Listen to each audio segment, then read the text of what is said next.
What? You thought Sex and the City 3 was canceled? Not true, ladies and gentlemen. While in our universe, the Sex and the City 3 film was canceled due to Kim Cattrall not reprising her role, I have traveled deep into an alternate universe to find a Sex and the City 3 film which will answer all the burning questions, such as which wedding will Liza Minnelli sing at next? Let's find out in Sex and the City 3. Oh, stop being so repressed. How's this for going all in? Last night, Smith fucked me so hard, I had to use a ShamWow to soak up the wet spot on my bed. It's a porn parody. Yes, this 2010 porno spoof is actually called Sex and the City, the original XXX parody. Unlike all of those fake Sex and the City porn parodies, although this one did come out the same year as something called Sex and the City in Search of the Screaming O.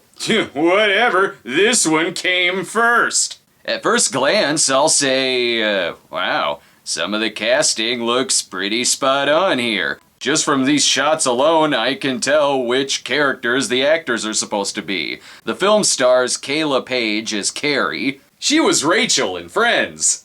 The XXX parody. Brittany Andrews of Tight Club. Wait till you see what they do with a bar of soap in that. And don't spoil the twist. Bobby Starr of Everything But. I bet it's about blowjobs. And Zoe Voss of The Pornographer. Must be about a game show host. The movie also features Evan Stone as Mr. Big, because, well, yeah.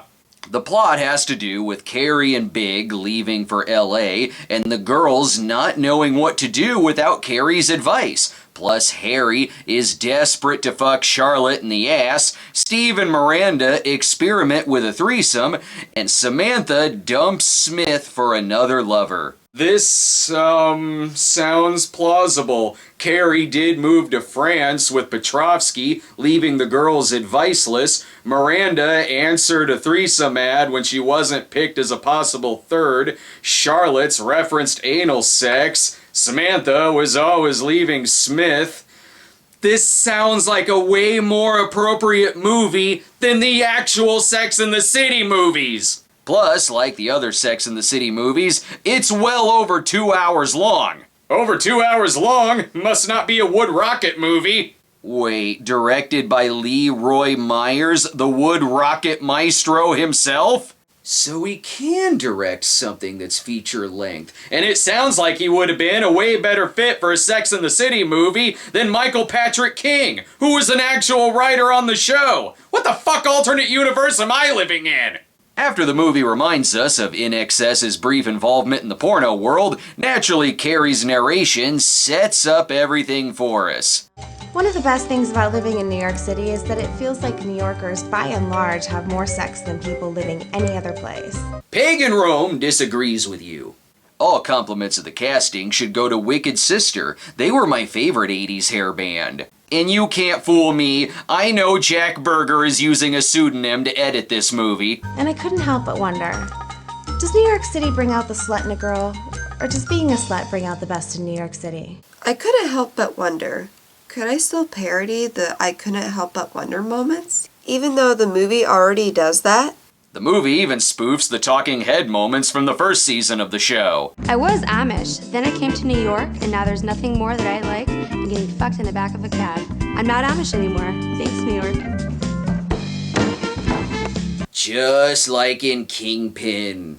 And there's the legend himself, Evan Stone as Big, doing a pretty spot-on Chris Noth impression.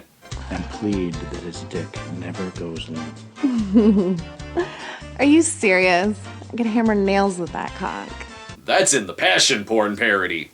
Unlike the show, we actually see Carrie naked this time around. But unlike this actress, I don't think Sarah Jessica Parker was in Her First Lesbian Sex Volume 21. If it's her first, then why is there 21 of them? 8 hours later, they stop having sex, and he goes off to Los Angeles for a job and wants Carrie to go with him. Unfortunately, he's not moving to Napa, so she can't use the line, "You take a Napa, you don't go to Napa."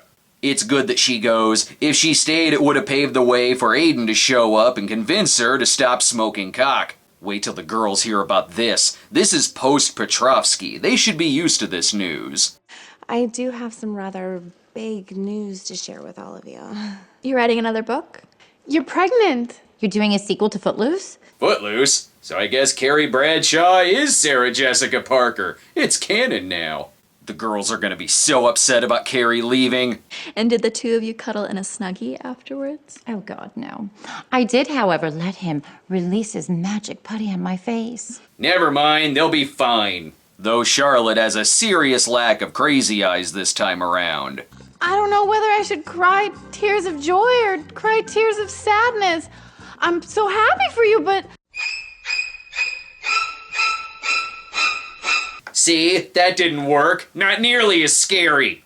I know this is hairy, but the Harry Goldblatt I know is way hairier. I don't want her to move all the way down there and then have to move back here in pain. Oh, not again. Carry Mr. Big, carry Mr. Big. While Jared Foyles does a good job playing Harry, the Harry from the show wasn't nearly as insensitive as porno Harry, but at least he already has more lines than in the first two movies combined.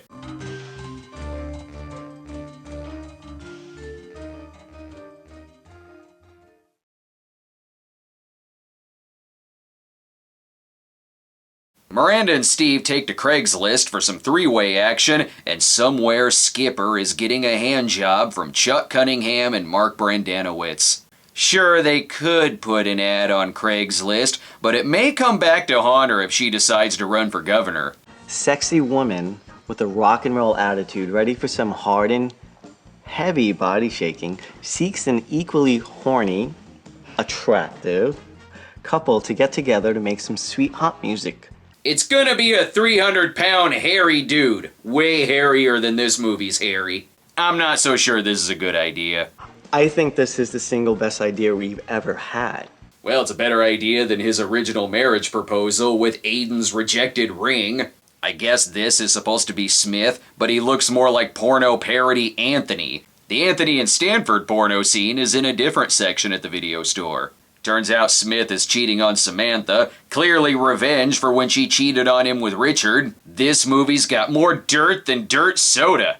But without making her own decisions, she was going to be on her own. So Charlotte negotiated her butthole surrender to Harry's little soldier. And Harry was going to enjoy every second of it, even if it did come with some strange concessions. I am way more invested in this movie than I should be. I kinda hope it doesn't cut to some 20-minute sex scene. It does. And Harry is hairless everywhere. I guess in the show when he waxed his body hair, that included his balls. Harry's missing body hair was donated to create the girl who shows up to sleep with Steve and Miranda. Steve, Miranda, how long you two been living in Brooklyn for? You're getting your Janice from Friends in my Sex and the City. Hurry up so she can also audition to be an Allison Hannigan porn parody and How I Banged Your Mother. Sure, this is awkward, but it feels like what would happen if this happened on the show. Unlike the movie where Steve cheated on her out of fucking nowhere. Samantha catches Smith cheating and, again, this is more of a Samantha and Richard plotline. I know this because it was a Samantha and Richard plotline. Only this one has way more catfighting. Look at you. Your pussy's more stretched out than the underdog flowed the day after the Thanksgiving parade. And honey, that is not a camel toe in between those legs. That is a camel's foot. This movie gets 2 snaps up. And I do mean catfighting. Then prepare for this tiger to take a bite of your fat cottage cheese ass, bitch. Come on. Fucking bitch. I didn't add that sound effect. Lloyd loves watching 2 girls fight. After elbowing him in the nose, Samantha kicks Smith the fuck out. Who is she gonna find to fuck now? Hey, you. Come here. Yes, now.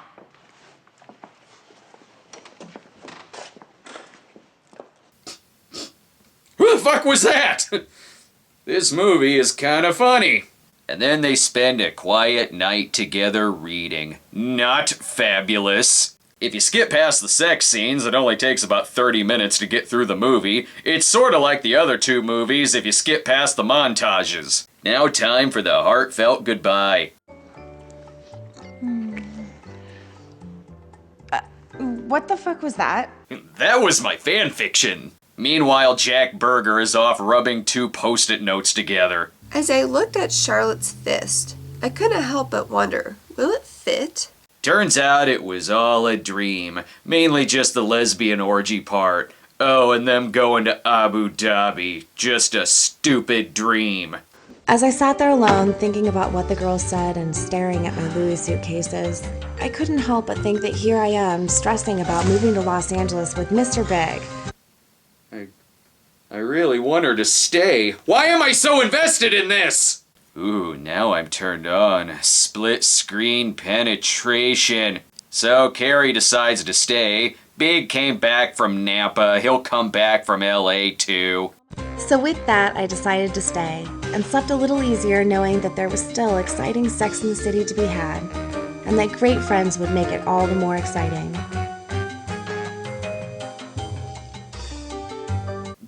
That was actually pretty good. The only good Sex in the City movie is the porno spoof, and it's from the director of Strokey-Mon. What the fuck? The impressions were spot on. The references were clearly made by people who know the show. For the most part, the characters feel like the characters they're parodying. Charlotte had an ass plot line that didn't involve her shitting herself. This movie came out the same year as Sex in the City 2, so it's good that in 2010 some Sex in the City material came out that wasn't a disappointment. Now if you'll excuse me, I need to get back to writing my Sex in the City fan fiction. I'm gonna have Jack Berger fuck his motorcycle. Did you hear what I said, Ed Hardy?